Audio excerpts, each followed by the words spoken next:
जय श्री कृष्ण। आपका मेरे चैनल में स्वागत है। आज हम बात करेंगे भगवान जगन्नाथ की रथ यात्रा के बारे में। आषाढ़ माह के शुक्ल पक्ष की दूज के दिन उड़ीसा के जगन्नाथपुरी में और गुजरात के अहमदाबाद में भगवान जगन्नाथ जी की भव्य रथ यात्रा निकाली जाती है। उन रथ यात्रा में क्या फ़र्क है, इसके बारे में संपूर्ण माहिती प्रदान करूंगा।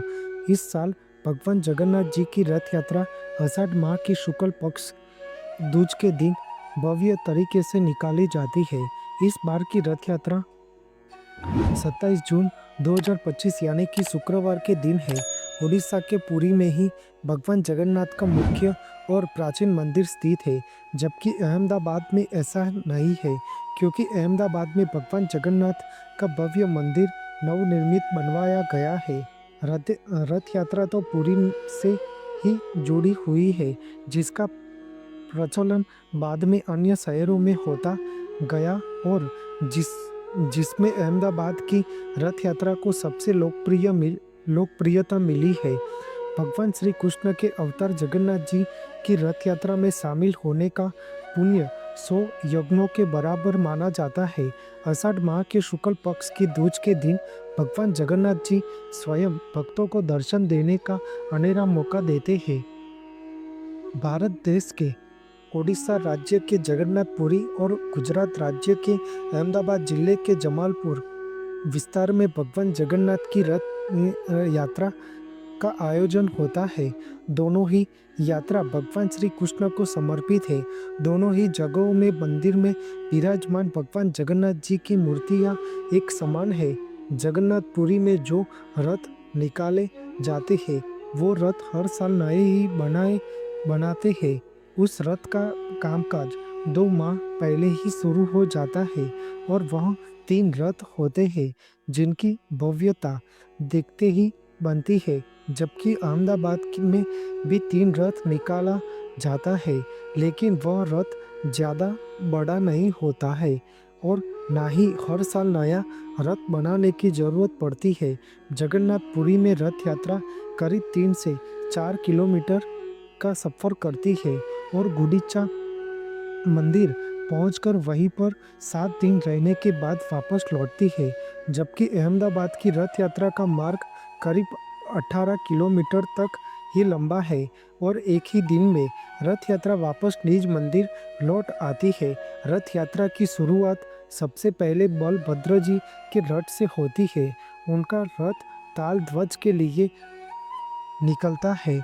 इसके बाद बहन सुभद्रा के पद्मरथ की यात्रा शुरू होती है। सबसे अंत में भगवान जगन्नाथ जी का रथ निकलता है। उस रथ को नंदी घोष कहते हैं। जगन्नाथपुरी के तीनों रथों को बड़े बड़े रस्सों की सहायता से खींचना शुरू करते हैं। जगन्नाथपुरी में भगवान जगन्नाथ की रथ यात्रा की शुरुआत सैकड़ों साल पहले हुई थी, जबकि अहमदाबाद में इसकी शुरुआत करीब 147 साल पहले हुई थी। दोनों ही जगह पर यह रथ यात्रा का महोत्सव लगभग 10 दिनों तक चलता है। जगन्नाथपुरी में भगवान जगन्नाथ की रथ यात्रा के रथ बहुत विशालकाय होता है। रथ यात्रा में 3 रथ होते हैं, जिससे सबसे आगे ताल ध्वज रथ पर बलभद्र जी, उनके पीछे पद्मध्वज रथ पर बहन सुभद्रा और सबसे पीछे नंदी घोष नाम के रथ पर भगवान जगन्नाथ विराजमान होते हैं। उसमें बड़े भाई बलभद्र और बहन सुभद्रा दोनों के रथ भगवान जगन्नाथ के रथ से थोड़ा छोटा होता है।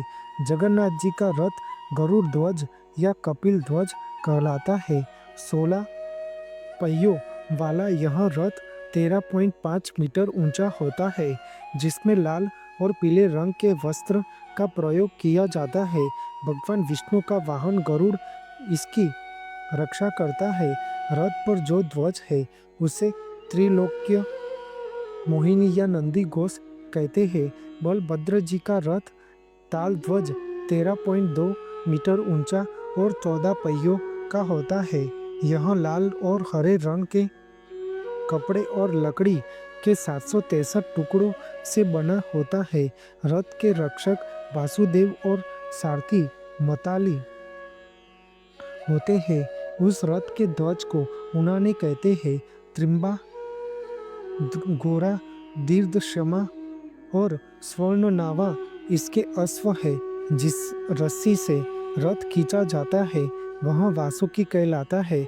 बहन सुभद्रा का रथ पद्मध्वज 12.9 मीटर ऊंचा और 12 पहियों के इस रथ में लाल और काले रंग के कपड़े के साथ लकड़ी के 593 टुकड़ों से बना होता है।